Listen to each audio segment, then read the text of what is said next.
karena mereka salah dalam proses memahami konsep spiritual. Padahal kalau kita paham manusia itu ya sebenarnya makhluk spiritual. Ya, manusia adalah makhluk spiritual yang punya badan fisik. Berarti kalau Bunda bilang manusia adalah makhluk spiritual, belajar spiritual sebenarnya belajar jadi manusia dong? Iya, belajar memahami kenapa lahir jadi manusia. Halo, ketemu lagi di channel Bunda Arsaningsih. Ya, di channel ini kita akan banyak bicara tentang proses karma, reinkarnasi, dan gimana karma sama reinkarnasi itu mempengaruhi hidup kita. Bukan sesuatu yang serem, tapi proses kehidupan sehari-hari lah. Jadi, kalau memang teman-teman tertarik sama hal ini, jangan lupa subscribe, karena kita akan sering post tentang proses-proses tersebut. Dan kita sekarang ada di segmen yang namanya Tanya Bunda. Di sini saya akan menanyakan, mewakili pertanyaan-pertanyaan yang masuk di YouTube Bunda Arsaningsih supaya dijawab langsung sama Bunda Arsaningsih. Kebetulan Bunda Arsaningsih sudah ada di sini, kita langsung aja. Oke, Bunda. Ya. Sekali lagi. Iya, soalnya pertanyaannya banyak, Bun. Ya, ini kita sudah kemarin kita udah bahas selesai tentang pertanyaan-pertanyaan yang di 5 pertanyaan yang terpilih. Kita mulai ke pertanyaan-pertanyaan yang lain. Jadi, teman-teman kalau punya pertanyaan, tulis di komen. Kalau ada pertanyaan yang menginspirasi, berguna untuk banyak orang, itu kita akan bahas. Ya, untuk pertanyaan-pertanyaan yang sudah dibahas bisa dilihat di sini. Ya, mudah-mudahan pas tunjukannya. Ya, kita mulai nih, Bun. Ada pertanyaan dari Anom Suta. Ya. Dia dimulai dengan ucapan, "Maaf, Bunda." Waduh, kok minta maaf? Saya juga bingung, kenapa baru mulai sudah minta maaf. Maaf, Bunda, saya mau bertanya. Maaf, saya maafkan. Oke. Anom sudah dimaafkan sama Bunda? Habis belum apa sudah minta maaf ya saya maafkan. Tapi saya juga nggak ngerti apa salahnya. Maaf Bunda, saya mau bertanya. Spiritual itu tentang mengenali jati diri kita, salah satunya kan? Ya, salah satu. Dan apakah benar belajar spiritual itu membuat kita menderita pada awalnya? Ini pertanyaan banyak orang nih. Aku nggak mau nih belajar spiritual. Katanya kalau udah belajar spiritual, masalah datang bertubi-tubi. Atau saya mau nunggu belajar spiritual kalau sudah pensiun. Ya, banyak orang ketika kita ajak untuk belajar spiritual itu mereka banyak kan yang menolak. Karena dalam benak mereka spiritual itu serem. Emang nggak serem? Enggak sih, menurut saya. Oke. Karena ternyata sudut pandangnya yang berbeda. Jadi dia melihat mungkin sudah banyak orang mengatakan, "Woi, proses spiritual itu harus meninggalkan keluarga, meninggalkan proses material, harus ke hutan. Sekarang harus nyari hutannya yang menyepi, susah. harus berlatih kanuragan atau apalah gitu ya.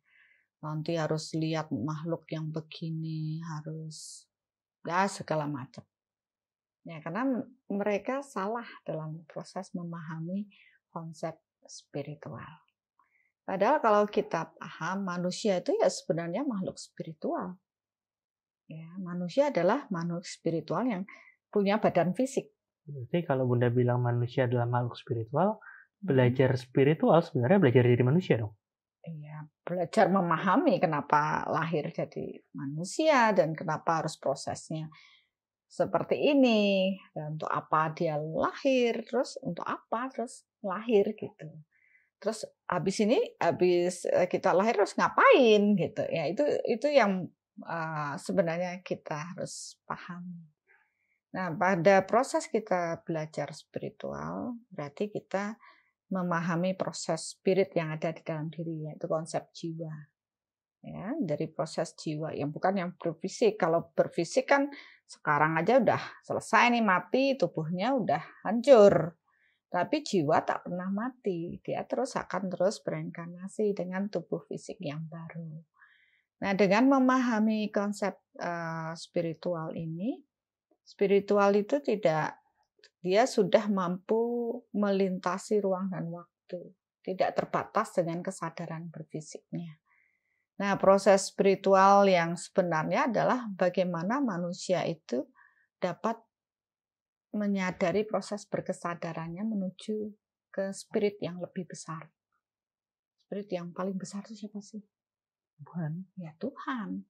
Maka kalau proses ini dilakukan sebenarnya adalah bagaimana manusia itu menyadari bahwa dia adalah ciptaan Tuhan.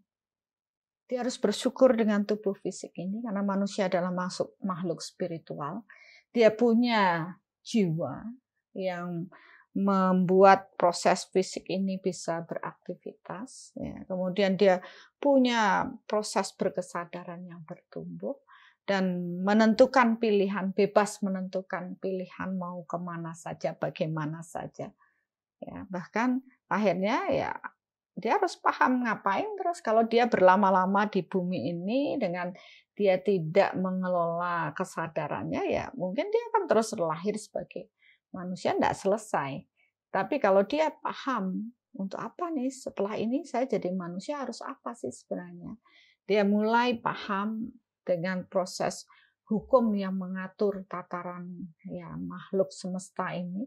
Dia paham tunduk dengan hukum alam ini. Dia paham akhirnya, oh ternyata saya harus kembali menyatu dengan kekuatan Tuhan.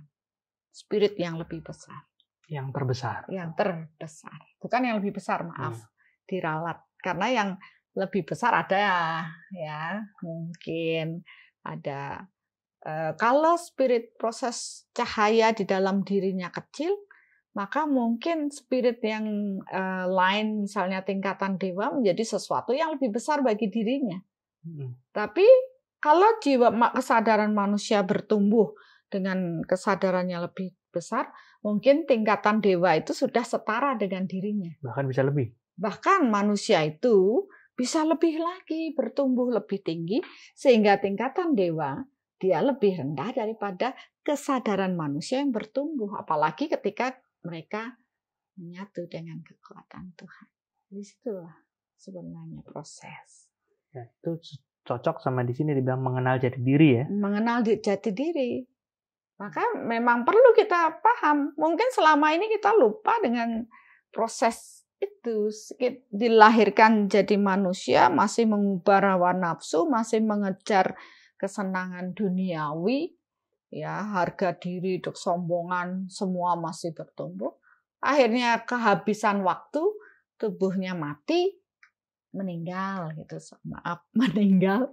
Terus habis itu dia lahir lagi, mungkin sudah jenuh dengan permasalahan hidup, baru kesadarannya bertumbuh.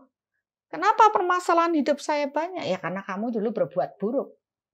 Bagi mereka yang sudah paham dengan hukum yang mengatur alam ini, maka dia mulai menyelaraskan dengan hukum alam ini, hukum Tuhan ini yang diciptakan oleh Tuhan, bukan hukum manusianya.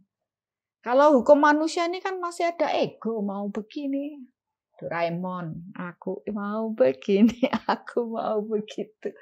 Nah, begitu manusia tunduk dengan hukum Tuhan, mereka pun akan menyelaraskan dirinya, mengatur proses keinginannya, kesadarannya bertumbuh menjadi lebih baik, lebih punya cinta kasih, paham kalau manusia-manusia lain di dalam diri mereka ada percikan cahaya Tuhan di hadapan.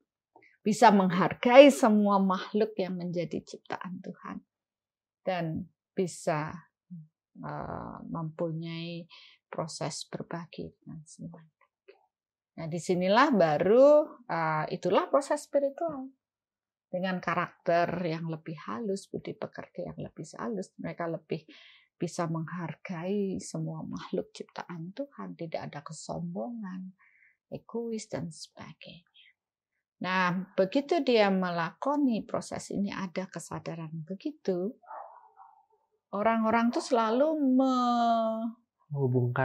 menghubungkan dengan masalah yang lebih banyak. Masalah yang lebih banyak. Jangan belajar spiritual, nanti kamu akan lebih sakit, lebih banyak penderitaan. Kamu akan diuji oleh Tuhan. Kamu akan diberikan ujian sama Tuhan. Ada yang seperti itu, ada juga yang bilang jangan belajar spiritual nanti tersesat. Nah itu. Jangan Iya, kalau belajar spiritual nggak ada yang membimbing ya tersesat, karena bingung dengan banyaknya tahapan-tahapan dalam proses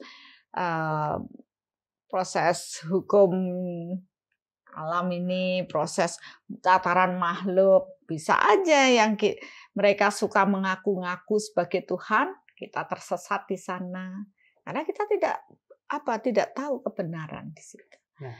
Nah, beberapa orang yang mengatakan jangan belajar spiritual, nanti dicoba ada ujian. Sebenarnya tidak ada Tuhan menguji kita.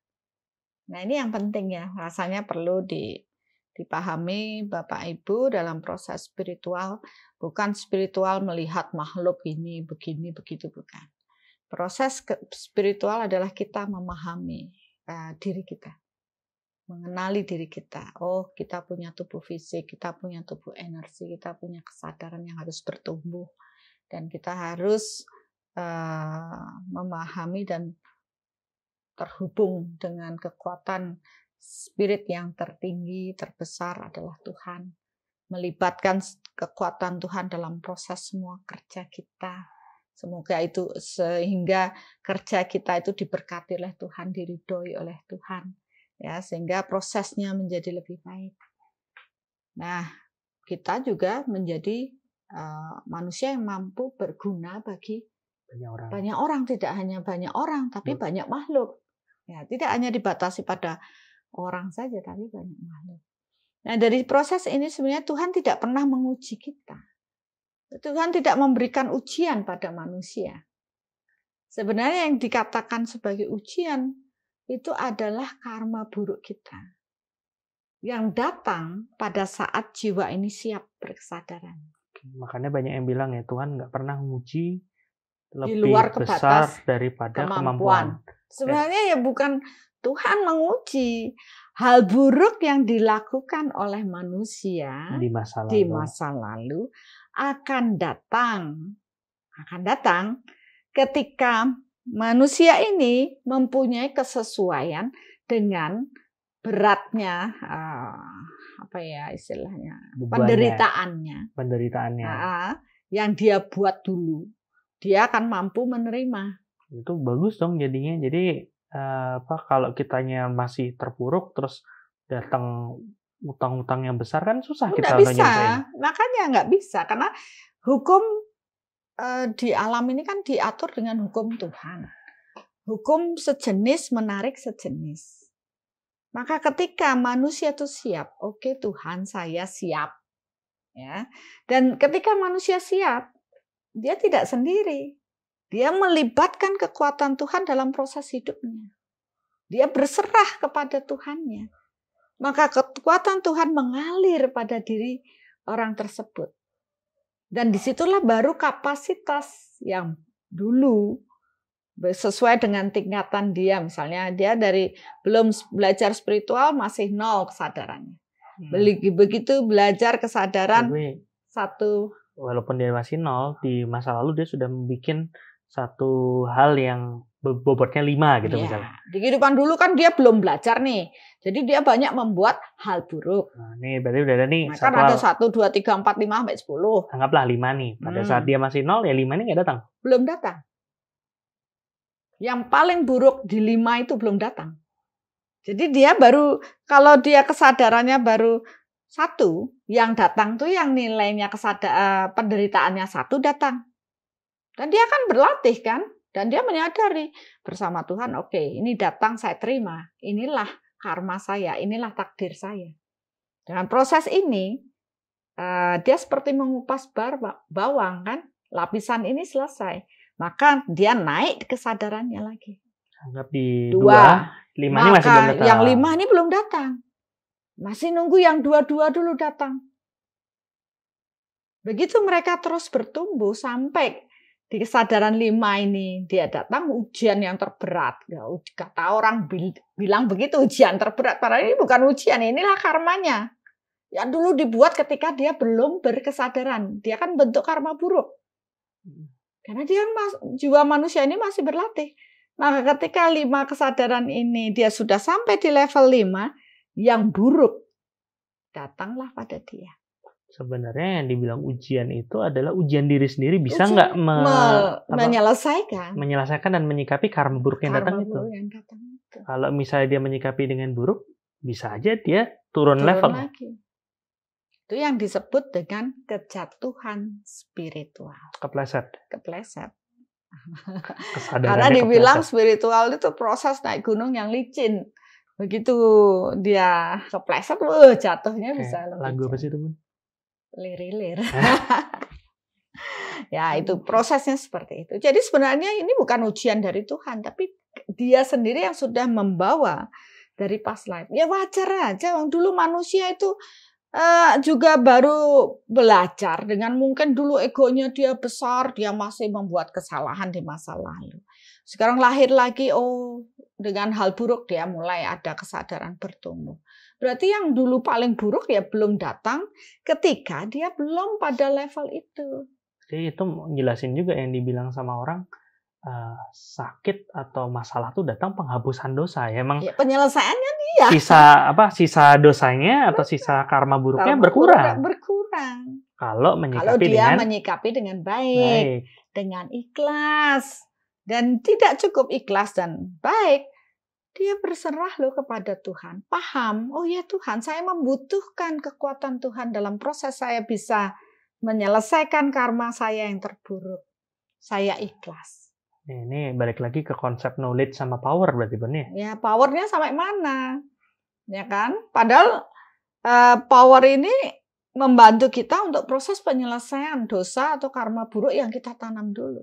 Oleh karena itu manusia sebenarnya ya bertumbuh dengan proses berkesadaran, semakin dia sadar powernya tambah tinggi. Dengan power yang lebih tinggi dia akan mampu menerima penderitaan yang datang sesuai dengan level ini. Jadi harusnya nggak usah takut sama proses itu ya, Bun, ya? Bahkan kalau kita sekarang sudah belajar kan ini ya, walaupun sederhana, saya tidak muluk-muluk mengajak orang belajar, cukup pahami aja. Untuk proses ikhlas, berserah, kan itu hanya itu ya pelajaran soul reflection dan soul matter. Tapi juga tambahannya bisa mengukur. Dengan proses bisa mengukur ini kan kita tidak takut dengan apapun yang akan datang. Karena kita sudah tahu itu adalah ilmu pasti, hukum yang pasti di alam ini. Kita hanya menunggu waktu yang tepat sesuai dengan mau nggak saya tuh bertumbuh. Kalau power saya naik, berarti penderitaan setingkat dengan power saya ini akan datang. Dan kita pasti sudah bisa. Makanya kita lihat, ada orang yang tegar dengan masalah yang bertubi-tubi, dia tegar dan bisa menyelesaikan. Tapi ada orang yang masalahnya cuma kecil aja, tapi dia sudah jatuh terpuruk. Nah, itu tergantung pada proses berkesadaran. Kalau kayak tadi Bunda bilang tuh, dia datang masalah banyak, terus akhirnya dia sampai terpuruk, dia jatuh. Dan tadi Bunda bilang kalau misalnya levelnya belum nyampe sana, harusnya masalah itu nggak datang dong. Apa karena sebenarnya dia udah sampai level sana, tapi dia yang menganggap bahwa dia belum nyampe di level situ gitu? Nah, karena dia tidak sadar ini. Kalau dia sadar dengan apapun dia berkesadaran, levelnya udah di sini, dia sudah mampu, maka apapun sebenarnya dia sadar saja menerima, maka ini akan selesai. Sebenarnya apapun hal buruk ini untuk memastikan bahwa ini loh datang, kamu dulu berbuat, sekarang kamu menerima. Memastikan bahwa karma itu memang kita yang punya. Konsepnya adil sekali. Adil, maka hukum karma sangat adil. Hukum yang diciptakan Tuhan itu sangat adil. Tidak dilebihkan atau tidak dikurangkan. Pas. Kalau kita yakin dengan hukum alam ini, maka kita tidak akan komplain lagi. Karena kita yakin dan percaya inilah yang Tuhan ciptakan. Dan inilah yang mengatur alam ini. dengan hukum ini. Maka barang siapa selaras dengan hukum ini, dia akan dapat meningkatkan kualitas hidupnya dengan baik. Tapi kalau mereka tidak meyakini hukum ini bekerja, sama aja mereka nggak yakin dengan Tuhan. Maka dia pun akan terus terpuruk. Tidak berkesadaran dalam proses ini. Pingsan. Ya itulah sebenarnya. Itu apa adanya ya Bun ya? Ya apa adanya. Kan tidak melebihkan dan tidak mengurangkan.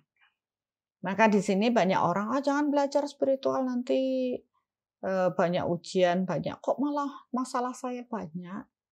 Sebenarnya bersyukurlah masalah-masalah itu datang. Karena berarti kita cepat nyelesain hutang kita. Ya kalau ditunda-tunda terus ya nggak selesai ya Bun? Nggak selesai. Tapi saya yakin dan saya mulai melihat bahwa ketika seseorang bertumbuh dengan knowledge, pengetahuan, dan juga power yang seimbang, dengan proses energi, melintasi ruang dan waktu, maka apapun di past life, dengan kesadaran kita yang bertumbuh, kita mampu dengan power ini melintasi ruang dan waktu ini. Dan menyelesaikan. Sehingga hutang kita cepat terselesaikan. Ya, mudah-mudahan Anom puas dengan pertanyaannya dan mudah-mudahan viewer video ini juga bisa memetik hikmah, memetik pembelajaran dari proses ini ya. Tapi saya nangkep nih sesuatu nih. Oke. Yang saya tangkap begini. Banyak orang yang sudah belajar dengan knowledge, tapi mereka tidak paham dengan power. Banyak orang sudah belajar menumpuk diri, knowledge-nya udah banyak, tapi powernya nggak dapat. Tapi powernya nggak ada. Karena mereka belum berpikir bahwa power ini penting. Mereka baru berpikir bahwa power itu diperlukan untuk tenaga dalam saja. Untuk proses mereka yang berkutat di tenaga dalam dengan kanuragan, kekuatan tubuh. Padahal power yang sesungguhnya adalah proses berkesadaran bertumbuh ini. Bagaimana kita mampu menampung cahaya, cinta, dan energi Tuhan untuk masuk di dalam tubuh kita. Karena 3 kekuatan Tuhan inilah yang akan mengupgrade power kita lebih tinggi. Sehingga disinilah ketika jiwa ini siap, pengetahuan, karma, apapun datang. Dan dia akan mampu menghandle-nya. Karena kita bersama Tuhan. Kita tidak sendiri. Maka barang siapa berserah kepada Tuhan, mereka membuat wadah yang lebih besar bagi cahaya, cinta, dan energi Tuhan untuk mampu memasuki tubuhnya.